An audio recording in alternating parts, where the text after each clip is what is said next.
yang saya lakukan adalah terbaik untuk kepentingan bangsa dan negara dan untuk kepentingan masyarakat Indonesia. Dengan tegas itu tidak benar.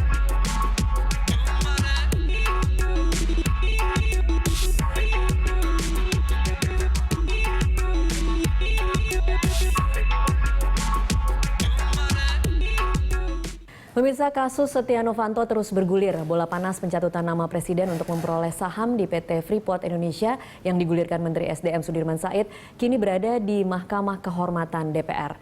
Alih-alih menempuh jalur hukum meski Sudirman Said diyakini memiliki sejumlah barang bukti, Presiden Joko Widodo justru memilih mempercayakan kasus ini ke MKD. Tidak pelak, sejumlah pertanyaan kini berseliweran. Mengapa Presiden memilih menyerahkan ke MKD? Banyak pihak kemudian menyaksikan MKD akan mampu mengusut bahkan menjatuhkan sanksi kepada Ketua DPR Setia Novanto. Dengan adanya nama-nama besar dalam transkrip tersebut, akankah kasus Setia Novanto bakal berakhir dengan keputusan memihak keadilan untuk masyarakat atau malah kasus Setia Novanto ini akan berakhir happy-happy bagi yang terlibat? Untuk membahas dialog bertema kasus Setia Novanto happy-happy ini telah hadir di studio kami Wakil Ketua KPK periode 2007 hingga 2011 Bibit Samatrianto dan juga pengamat politik Lipi Indria Samego. Selamat malam Bapak-Bapak. Selamat malam. Terima kasih sudah hadir di studio kami. Diundang juga. Iya, dan pemirsa Anda juga dapat berinteraktif bersama kami melalui nomor telepon seperti yang terlihat di layar televisi Anda. Ya, pemirsa, Presiden Joko Widodo menegaskan akan menghormati keputusan Mahkamah Kehormatan Dewan terkait pencatutan namanya. Selain menghormati keputusan dari Mahkamah Kehormatan Dewan, Presiden juga belum berkomentar apakah masalah ini akan dibawa ke jalur hukum. Sebelumnya, Menteri SDM Sudirman Said sudah melaporkan masalah pencatutan nama Presiden dan Wakil Presiden ke Mahkamah Kehormatan Dewan DPR RI. Pihak Istana belum akan melakukan proses hukum sampai proses di MKD selesai.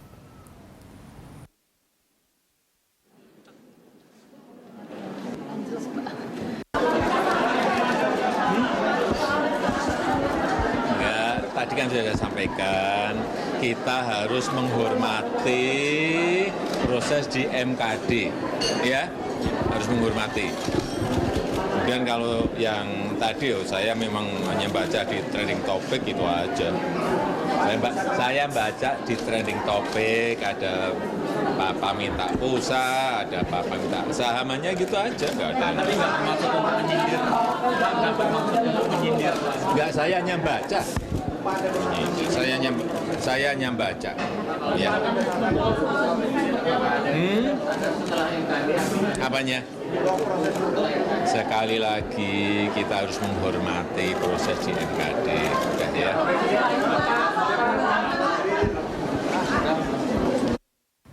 Iya, pemirsa, saya akan langsung berbincang dengan narasumber yang sudah ada di studio. Saya ke Pak Indria Samego dulu. Sudah punya bukti sudah di tangan, tetapi bukannya ke penegak hukum, tetapi ke MKD. Apa yang Anda baca dari gerakan Jokowi ini? Saya kira pertama, ini merupakan representasi dari kultur kita yang tidak terlalu suka pada event itu penegakan hukum gitu. Kita inginnya ya win-win solution, komunikasi secara tertutup gitu, karena diharapkan lewat MKD itu mungkin lebih terkendali dibandingkan kalau ke Barreskrim. Tapi kalau diam-diam saja tertutup kan harusnya bisa dilakukan di balik layar, tidak perlu melapor ke MKD kemudian diliput oleh media. Ya, karena ada loops di situ yang bisa atau memungkinkan bahwa apa yang dilakukan oleh anggota DPR RI ini bisa diadukan ke MKD. MKD sebagai mahkamah bagi dulu namanya Dewan Kehormatan ya, Pak Bibitnya. Sekarang MKD itu dianggapnya merupakan institusi yang paling berhak untuk menilai perilaku anggota dewan dan menjatuhkan sanksi dalam konteks DPR. Oke, kalau dari titik ini kira-kira apa tujuan akhir Jokowi? Apa tujuan dari pelaporan ini? Apakah kemudian berharapnya sanksi sampai pemecatan atau sanksi sejauh mana sebenarnya?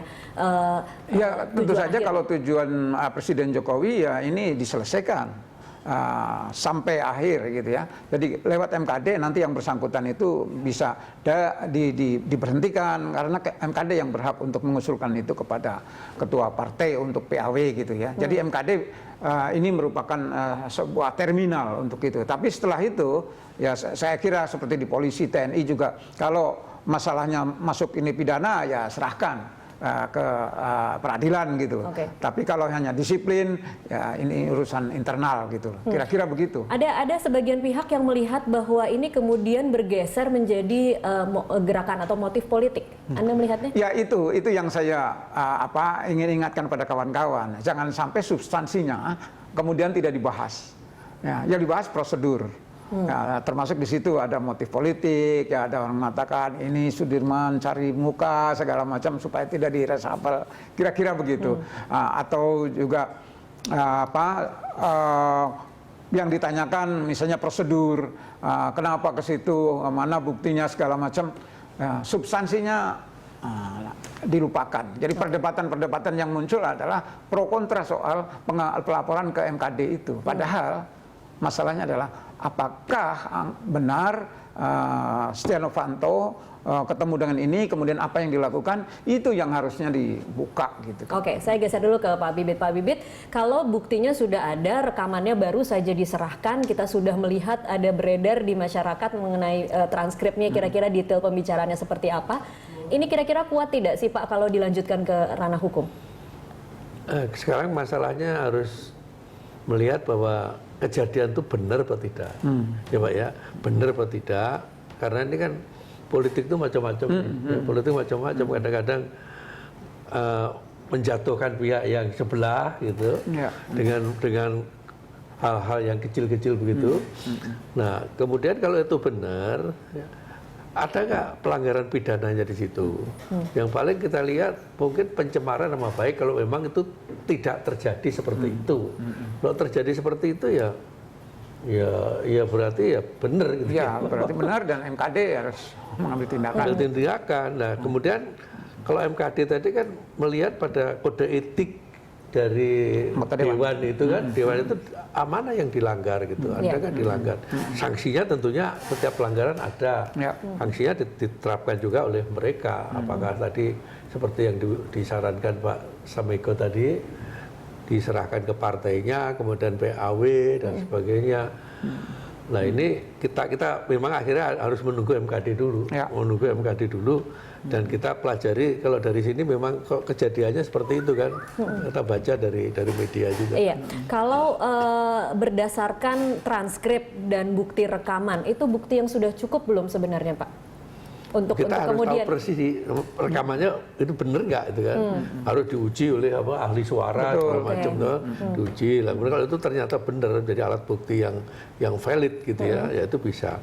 Nah kemudian dari sini, dari pengalaman saya itu, saya pernah membuat satu teori bahwa korupsi itu merupakan fenomena gunung es. Nah, di dalam fenomena gunung es tadi, di samping ada korupsi di atas permukaan, ternyata ada penyebabnya di bawah. Penyebab di bawah permukaan itu lebih gede, ya esnya itu lebih gede. Nah, ternyata ada dua yang menurut saya itu ada indikasi menunjukkan bahwa teori saya itu benar, bahwa ada lokasi rawan korupsi. Dengan peran DPR seperti sekarang ini, dia menempatkan diri pada lokasi rawan korupsi. Satu. Yang kedua, ada kebijakan yang koruptif. Kebijakan pemerintah yang koruptif. Sekarang kontrak 30 tahun. Apa iya sih? Padahal rezim ini kan hanya 5 tahun. Kok dia sampai ke 30 bisa tahun? menjanjikan untuk 30 tahun. Melampaui. Pemerintahan Melampaui 5 periode. Nah, mestinya di dalam kontrak itu ke depan disarankan, menurut saya sarankan kontrak yang dibuat itu setiap 5 tahun dikaji kembali. Setiap 5 tahun didaur ulang itu kontraknya sesuai dengan kepentingan nasional pada waktu itu. Jadi tidak 30 tahun udahlah harganya sekian sampai sekian, padahal naik turun tuh jelas terjadi. Baik, kita akan lanjutkan di segmen selanjutnya. Pemirsa tetaplah bersama kami.